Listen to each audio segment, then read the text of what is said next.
In the 1600s, torture didn't just punish the guilty, it created them. Once the human body is pushed far enough, the truth stops mattering. Only the pain does. Interrogators didn't need the truth. They needed a confession, and the dungeon was designed to make sure they got one. Long before any formal questioning began, prisoners were already being broken. Cells were dark, overcrowded and freezing. The air was thick with rot, sweat and human waste. Disease spread quickly, and many prisoners grew weak before they were ever brought in for interrogation. Rats moved freely through the darkness, fighting over scraps and crawling across bodies that were too exhausted to react. Sleep was nearly impossible. Hunger was constant. And the sounds, coughing, chains dragging, distant screams, never stopped. By the time a prisoner was taken from their cell, they were already vulnerable. And that was the point. Torture wasn't random. It was controlled, and it followed a pattern. The process often began with the rack. A prisoner would be bound at the wrists and ankles, stretched across a wooden frame. As the mechanism turned, the body was pulled tighter and tighter until joints began to dislocate. The pain was immediate, but more importantly, it was sustainable. Interrogators didn't want the prisoner to die. They wanted them conscious, aware, and capable of answering questions.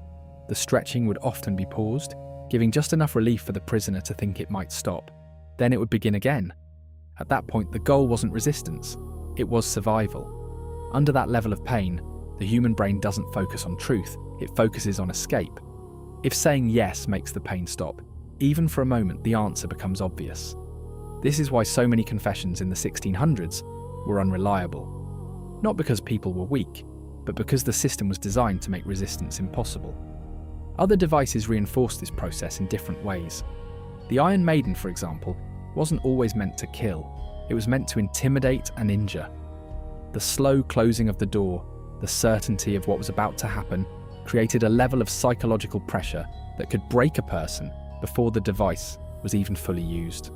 Smaller tools like thumbscrews and finger breakers were even more precise, allowing interrogators to apply pain gradually, targeting the smallest parts of the body while maintaining full control over how far the process went. Each turn of the screw increased pressure. Each second forced a decision: hold out or make it stop. And most people made it stop. Water torture worked differently, but led to the same result.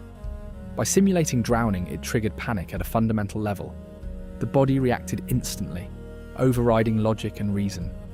The need to breathe became the only thing that mattered. In that state, people didn't weigh truth against lies. They chose whatever answer might bring relief. The fear of death, even temporary, reshaped their thinking entirely. They said what was required to survive. Other methods were equally devastating. The strappado suspended victims by their wrists, sometimes with weights attached to their feet, pulling shoulders from their sockets. The cat-o'-nine tails tore at skin and muscle, leaving long-lasting pain. Even the pillory and public humiliation, while not physically lethal, broke the mind and spirit, forcing confessions out of fear of social death. Every device served the same purpose: to strip away resistance and bend the human will until it yielded. Across Europe, these systems were applied repeatedly. After the gunpowder plot in England, conspirators were subjected to extreme methods to force confessions and reveal supposed networks of traitors. Guy Fawkes and his fellow plotters endured a level of pain specifically designed to make them name others. In Germany and France, those accused of witchcraft confessed to impossible acts: flying on broomsticks, placing curses, or entering into deals with the devil, often only after prolonged torture. Inquisition tribunals in Spain and Italy relied on similar techniques, treating confessions as proof, even when the methods were clearly abusive. Once a confession was given, it rarely ended there. Interrogators pushed for names, other conspirators, other witches, other enemies. Under enough pressure, prisoners would say anything, and the system could sustain itself. One confession led to another, and another. Entire communities could be pulled in, not because of evidence, but because of what people said to make the pain stop. The psychological impact was staggering. Isolation, sleep deprivation, hunger, and constant fear weakened prisoners' minds before the first device was even used. Panic, despair, and the sheer unpredictability of what would come next created a mental environment where resistance was nearly impossible. Many prisoners began to doubt themselves, believing in crimes they hadn't committed just to survive. Every second in the dungeon eroded their willpower, leaving them desperate for even the smallest relief. In some cases, interrogators would combine techniques to maximize psychological collapse. A prisoner might be starved for days, then plunged into water torture, then briefly allowed rest, only to be brought back to the strappado.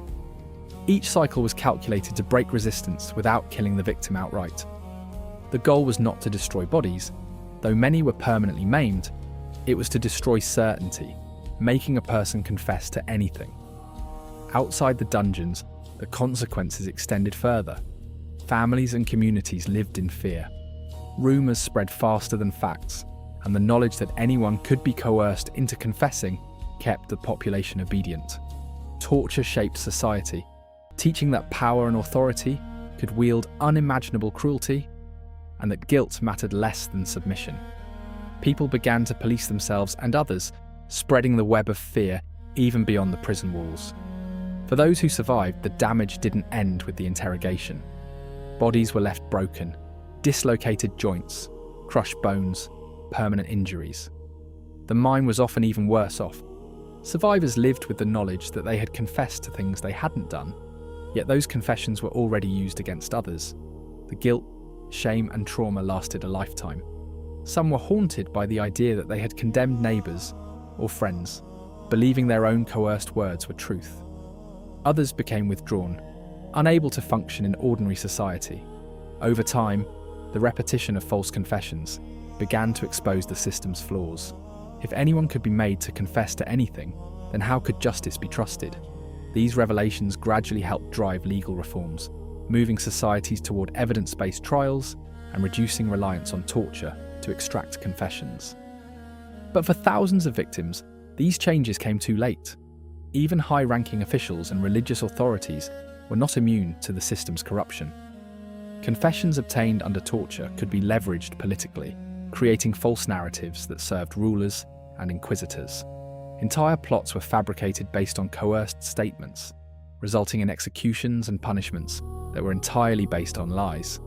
The system was self-perpetuating. The more confessions it produced, the more evidence existed to justify further interrogations. The dungeons of the 1600s were not just places of punishment, they were places where truth was replaced by pain, where survival meant saying whatever was necessary, and where innocence and guilt were impossible to distinguish. Torture didn't prove who was guilty, it proved who could endure the longest, and almost no one could. This system left an indelible mark on European society. Communities were shaped by fear. Obedience was maintained through terror, and trust in legal processes was eroded. The echoes of these dark methods persisted for centuries, influencing both law and culture. Yet, they also laid the groundwork for change, as thinkers and reformers began to question whether justice could exist in a system built on false confessions. By examining these methods and their consequences, we are reminded not just of the brutality of the past, but of the fragility of truth under extreme pressure. The story of torture in the 1600s shows how fear can be weaponized, how the human mind can be coerced into fabricating reality, and why legal safeguards and human rights became essential. These dungeons, devices, and screams are history's warning. They reveal humanity's capacity for unimaginable cruelty and the hard-fought evolution toward justice.